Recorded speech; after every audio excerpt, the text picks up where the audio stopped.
ಇಲ್ಲ ಇಲ್ಲ ಯಮರಾಜ, ನಾನು ಇದಕ್ಕೆಲ್ಲ ಒಪ್ಪಲ್ಲ. ನೀವು ಇದೆಲ್ಲ ಮಾಡ್ತಾ ಇರೋ ಧರ್ಮದ ವಿರುದ್ಧ ಆಗುತ್ತೆ. ಹೂನಪ್ಪ, ಅಂತ ಕೆಲ್ಸ ಏನ್ ಮಾಡ್ದೆ ನಾನು? ನೀವು ನಂಗೆ ಶಿಕ್ಷೆ ಕೊಡ್ಬೇಕು ಅಂತ ಇದ್ದೀರಾ. ನಿಮ್ಗೆ ಗೊತ್ತಾನೆ ನಾನು ಆಂಜನೇಯ ಸ್ವಾಮಿಗೆ ಎಂತ ದೊಡ್ಡ ಭಕ್ತ ಅಂತ. ಭಕ್ತನ್ ಗುಣಗಳು ಏನ್ ಕಾಣಿಸ್ತಾನೆ ಇಲ್ಲ. ನಾನು ಪ್ರತಿ ಶನಿವಾರ ಆಂಜನೇಯ ಸ್ವಾಮಿ ಪೂಜೆ ಮಾಡ್ತೀನಿ. ಮತ್ತೆ ಅದನ್ನ ನಾನು ನಾನ್ ವೆಜ್ ನ ಮುಟ್ಟೋದು ಇಲ್ಲ. ಮತ್ ಮಿಕ್ಕಿದ ದಿವಸ ಅದೆಲ್ಲ ಸುಮ್ನೆ ತಮಾಷೆ ತಿನ್ಕ. ಅದೇ ಬಾ, ನೀನ್ ಸುಮ್ನೆ ತಮಾಷೆ ತಿನ್ಕೊಳ್ಳೋದಿಲ್ಲ, ನಮ್ ಮೇಗಡೆ ರಿಪೋರ್ಟ್ ಕಳಿಸ್ಬೇಕಾಗುತ್ತೆ. ನಿಮ್ಗೆ ಅರ್ಥ ಆಯ್ತಿಲ್ಲ, ನಾನು ಆಂಜನೇಯ ಸ್ವಾಮಿ ಭಕ್ತ. ನೀನ್ ಯಾರ್ ಭಕ್ತನಾರು ಆಗಿರೋ, ನೀನ್ ಮಾಡಿರೋ ಕರ್ಮಕ್ಕೆ ನಾವು ಶಿಕ್ಷೆ ಕೊಡದ್ರೆ ಬಿಡಕ್ ಆಗೋದೇ ಇಲ್ಲ. ಎಸ್, ದೇವ್ರು ಬಂದ್ಬಿಟ್ರು. ಓ ಹನುಮಾನ್, ನೀನ್ ಇಲ್ಲಿ? ಎಲ್ಲಿ ನನ್ ಭಕ್ತ ಸಂಕಟದಲ್ಲಿರ್ತಾನೋ ಅಲ್ಲಿ ನಾನು ಬರ್ಲೇಬೇಕು. ಅಯ್ಯೋ, ಯಾವ ಸಮಯ ಭಕ್ತ? ಅವ್ನ್ ಸ್ವಾರ್ಥಕ್ಕೋಸ್ಕರ ಪಾಪ ಮೂಕ್ ಪ್ರಾಣಿಗಳನ್ನ ಹತ್ಯೆ ಮಾಡ್ತಿದ್ದ. ಆದ್ರೆ ಶನಿವಾರ ಮಾಡಿಲ್ವಲ್ಲ.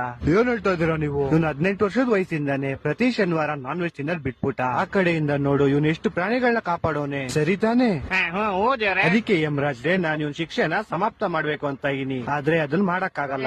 ಯಾಕಂದ್ರೆ ಇವತ್ತು ಭಾನುವಾರ. ಅಯ್ಯೋ, ಹೌದಲ್ವಾ? ನಂಗೆ ಇವತ್ ಜ್ಞಾಪನ ಐತಿ, ಇವತ್ ಭಾನುವಾರ. ಅದಕ್ಕೆ ನಾವ್ ಇವ್ನಿಗೆ ಚಾವಟಿ ಹೊಡಿಯಕ್ ಆಗಲ್ಲ. ಮತ್ತೆ ಮೋಸ್ಟ್ಲಿ ನಾನು ಇವತ್ತು ಚಾವಟಿ ಹಿಡಿದು ತಪ್ಪಿಸ್ಕೊಂಡೆ ಅನ್ಸುತ್ತೆ. ನೀವಿಬ್ರು ಹಿಂದೆ ಏನ್ ನೋಡ್ತಾ ಇದ್ದೀರಾ? ಮಂಗಲ ಭಾವನಯ ಕುಡಿದಿರೋ ಬೆಂಕಿಲ್ ಹಾಕೋಣ. ನಿಮ್ಮಿಷ್ಟ ಯಮರಾಜ್ರೆ. ಇದೆಲ್ಲ ಗೊತ್ತಾಯ್ತು.